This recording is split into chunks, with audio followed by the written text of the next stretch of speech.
Welcome to Downshift. My name is Matt, and this is the new Kia EV9, and you've seen the best and the rest of this thing, but today we're diving deep with everything you need to know. Let's get into it.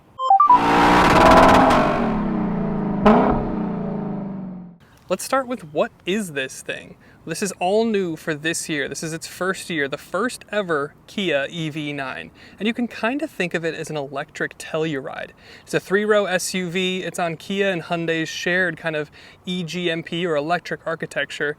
And for the first ever and first model year, it's really impressive. And this is kind of, you can consider it the first mass market or I guess, quote, affordable 3-row electric SUV.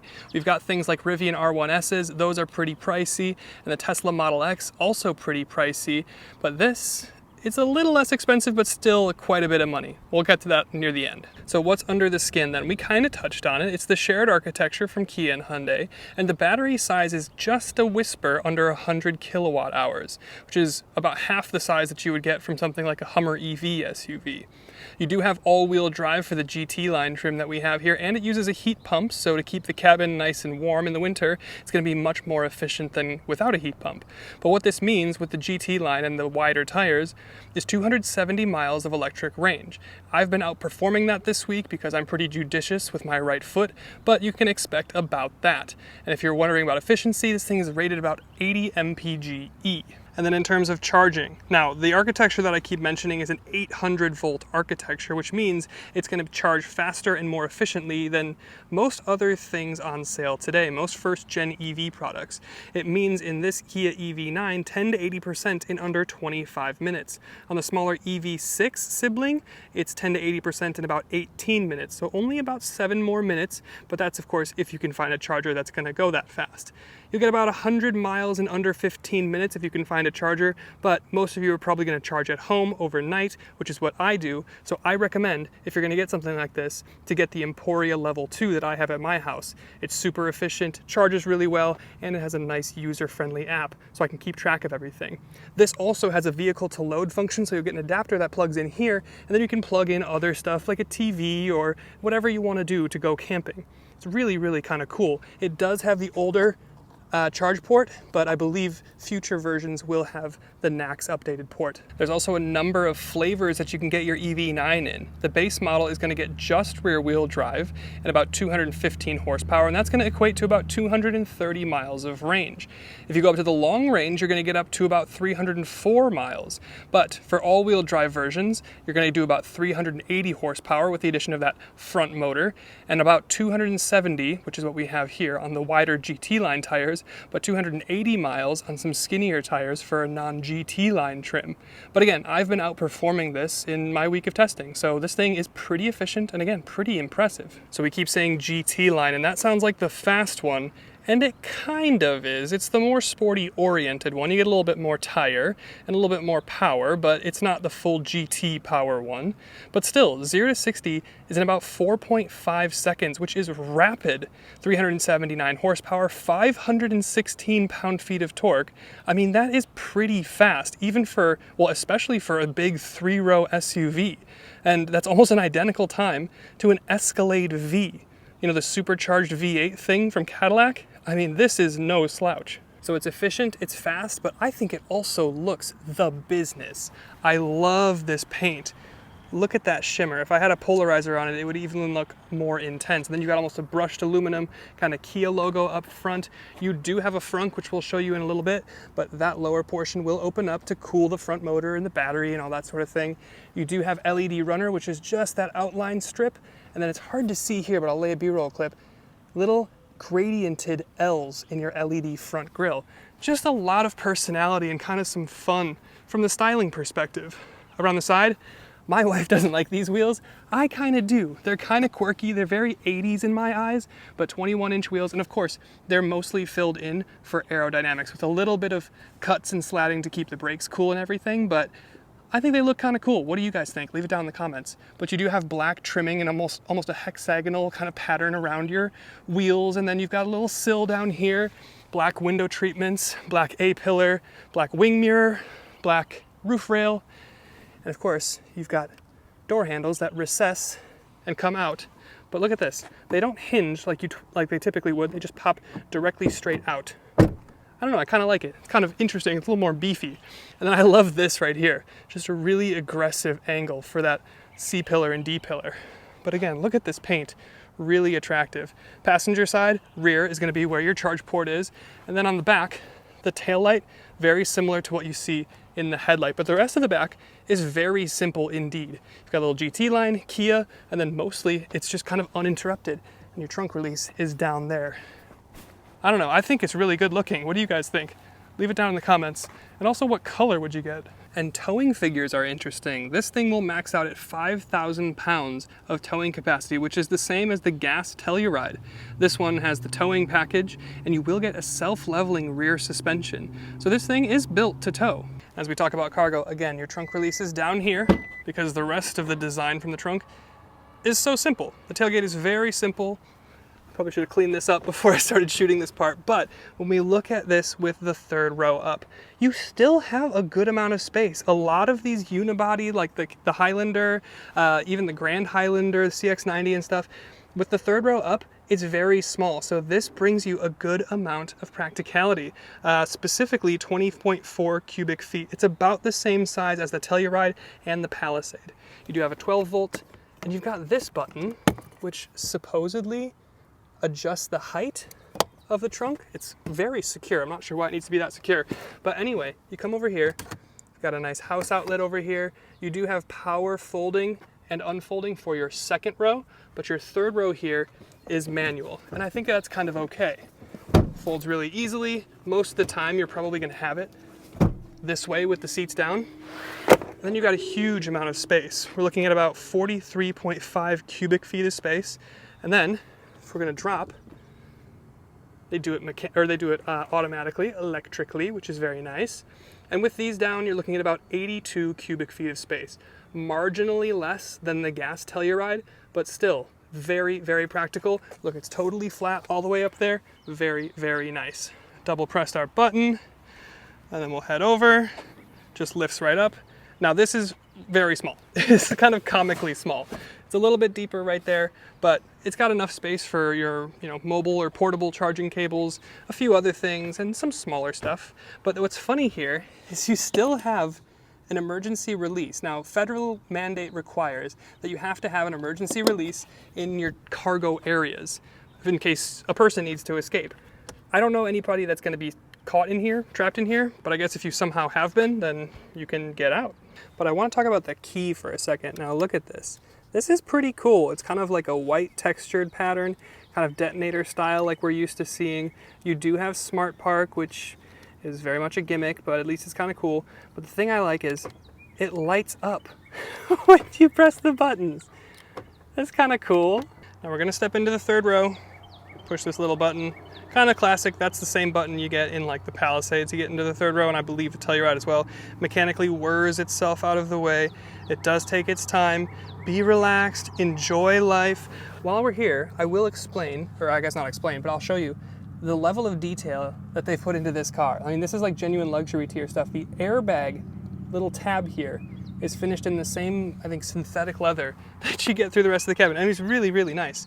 But stepping back here, you see we only have 2 seats, very much like the Lexus TX and a couple others, but we'll step back. Now, this is artificially far back because I was moving stuff the other day.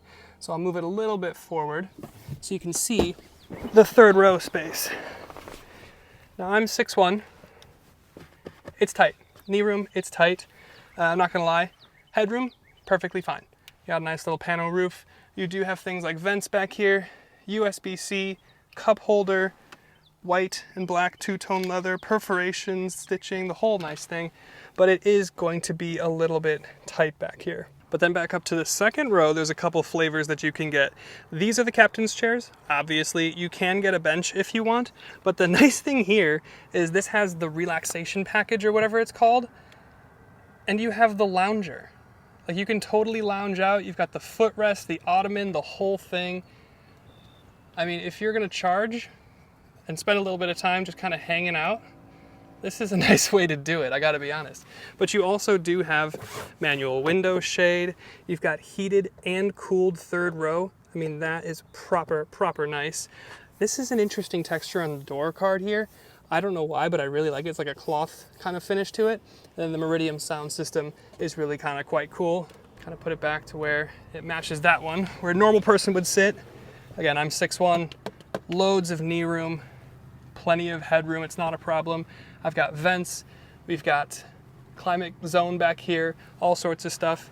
And then this is cool. You've got loads of ambient light, as you can see, but you also have a shelf, and I need 2 hands for this, a little storage cubby, which is quite cool. I mean, you don't usually have a whole lot of storage back here, or sometimes they'll put storage in the center here, which totally is impractical to get back to the 3rd row.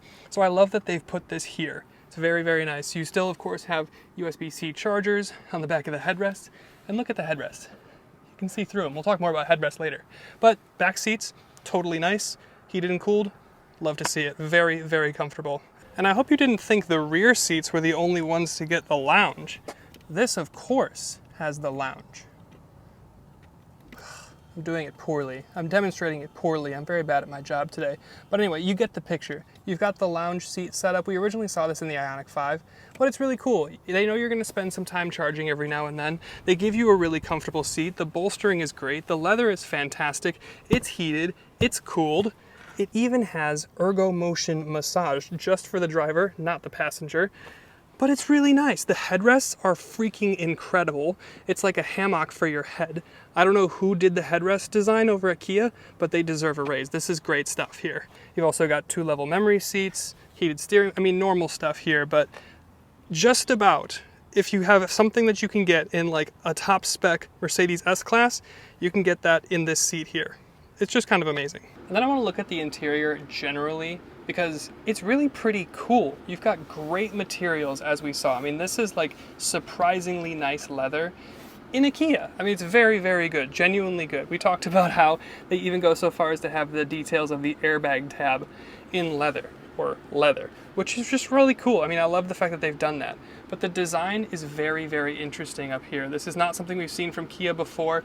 I love the center buttons here. They're haptic. You can't really see them here, but it's like what they were in the Nissan Aria, where they're lit up and they're just kind of like part of the dash, but you touch them and they've got like haptic feedback, so you kind of have to push them. So it's not just like a little tap, it's like a tap and hold or tap and push kind of thing. But one of my favorite things is the volume scroll bar, super satisfying, and you get the same one here on the wheel. Ergonomic check, this is the best way to do volume. I like this more than a knob. The scroll bar is freaking awesome. I love it. But we're in the front because in your center console here, you have this little shelf, and then of course, deployable cup holders. Now the nice thing is they're different sizes. So this is like a normal size cup holder, and this has enough space for my big bottle. This is awesome. Great piece of design, Kia. I don't know how I generally feel about kind of the flimsy deployable cup holders, but it does fit my big bottle, and I have to thank them for that because no one else does that. But then turning your attention to this squarish circle thing, which it kind of is, the steering wheel is cool. You can't really tell now, but the Kia logo lights up, which is very cool. Nice little touch there. You also have drive mode down here and 4-wheel drive lock. So if you're going to do like off-roading in your EV9, which no one will ever press, but you got it. But drive modes, you've got sport, custom, snow, eco, and normal, of course. And of course, it wouldn't be a Hyundai Kia product without the Bop It style shifter, which is just kind of nice. The thing that I don't love about it is the fact that the start-stop button is right here on the stalk. And I guess I say that, but the reality is, it took me about 2 days to get used to this, and then it was just normal. Because generally speaking, it would be like right here. So putting it here, not a huge difference, just took like a day to get used to. I really like this too. This is almost like, looks like a sound bar, and then you've got like some LED ambient lighting behind it. But generally speaking, this is starting to encroach on luxury car stuff. So this feels very Mercedes. And then in terms of technology, you've got pretty much everything you could possibly want.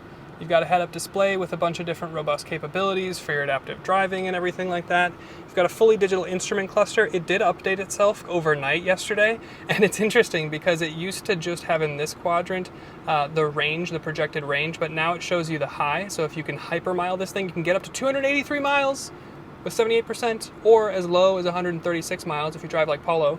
But I really like this. This is kind of cool. Also the power distribution, and of course you can change a lot of this stuff, but the power distribution is cool. You can see how like rear wheel drive based it is.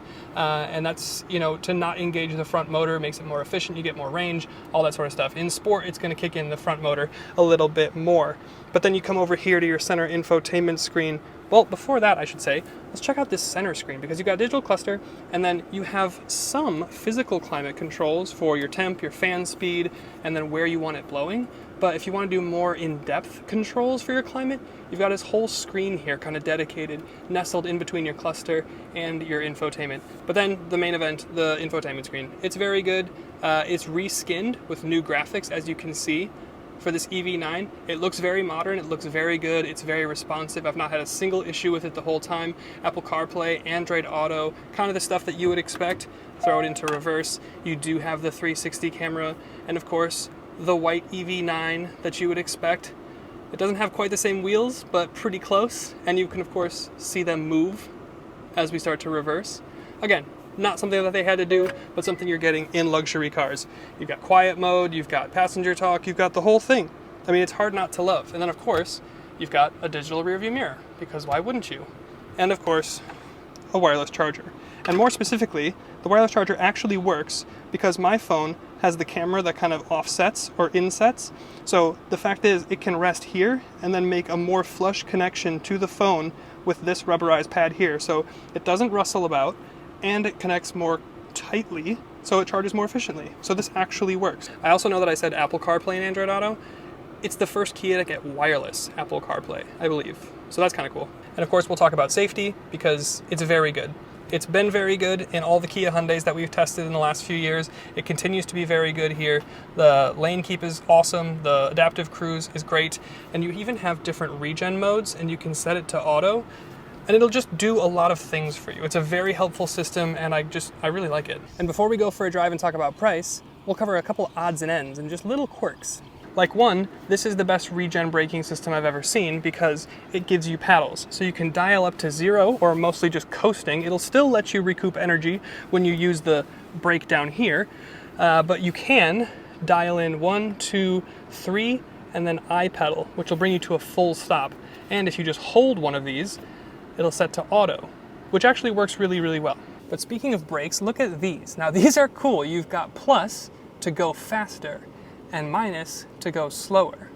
Again, this is not the first time we've seen this stuff, but it's always fun, makes me smile. And you're not seeing it here, but I'll show a clip. There's a little red dot that will flash here because it'll read the speed limit signs, the cameras will, and if you're going over the speed limit, it'll flash a little red dot here next to your speed. And of course, you can see a bunch of different stuff on screen at once, map, music, but also you've got this EV screen, which I really like. It gives you loads and loads of information. All of these are different submenus. It'll even break down what % of the power is going to what part of the car, which is very, very cool. You can also activate battery conditioning, so if you're going to go and charge, you can get the battery ready to receive the most charge possible, the fastest, which is very cool. It'll also kind of show you if you turn your air conditioning off or on or whatever, how much range you're going to save. And then if we go, where did it go? If we go here into the gear, you've got utility mode, which is the closest thing that you can find to Tesla's camp mode. So it's basically going to just not send any power to the powertrain. It's just going to run interior cabin temperature, air, heat, whatever, to keep you nice and cool as you sleep. Or maybe for your dog when you're in the shops. And we first saw this in the new Kona, but you've got different lights in here. If you want to just charge, it's going to be white. But if you want to charge and get data to use wired CarPlay or something like that, it's going to go orange. And another just headrest appreciation clip. I love the fact that you can see through it. It is just like super, super comfy. I mean, like aside from like a Rolls-Royce pillowed headrest, this is far and away the most comfy headrest that I've probably ever put my head in. Like I would sleep on this. I would trade my pillow for this. We'll go to lights, ambient lighting. You can link it to your drive mode. So if you go in sport, then it'll go all red, blah, blah, blah. But I like the custom colors. So you can get dual colors. So you can get upper, you can have everything be the same color, but you can have your upper portion be a different color than your lower portion. I just really like that. We saw that in the Ioniq 6 that we tested, and at night it really adds to the experience. And the ambient light is even really cool in the back seat, so everybody gets to enjoy it. I don't know why I like ambient light so much, but I do, so I have to talk about it in this video. And the last thing, as it always is price. Now an EV9 can be started at about $56,000, but this one is about as expensive as you can make it. This is the GT line with a bunch of everything, and this, as tested, is, ready? $78,430. At the beginning of the video, I said this is the first mass market affordable EV, and I put affordable in air quotes because almost 80 grand for a Kia, and I think that's how a lot of people are gonna feel, and that is a little bit of a shame because this gives you everything as far as luxury, features, maybe not luxury, but like materials, but like features, it gets you everything. And there's so much to love about this thing, and I think we'll talk more about that behind the wheel. Kia EV9 Sport Mode. Oh, very fast.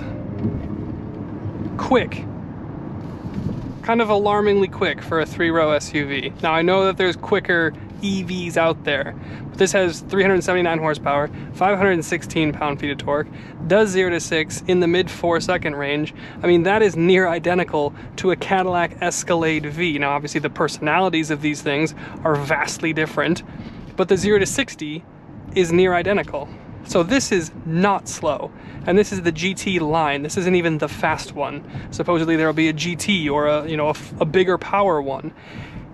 Which makes me kind of think, like, I mean, maybe it's me personally, maybe I'm feeling old, but I don't need more power in a big, almost 6,000 pound family 3-row EV.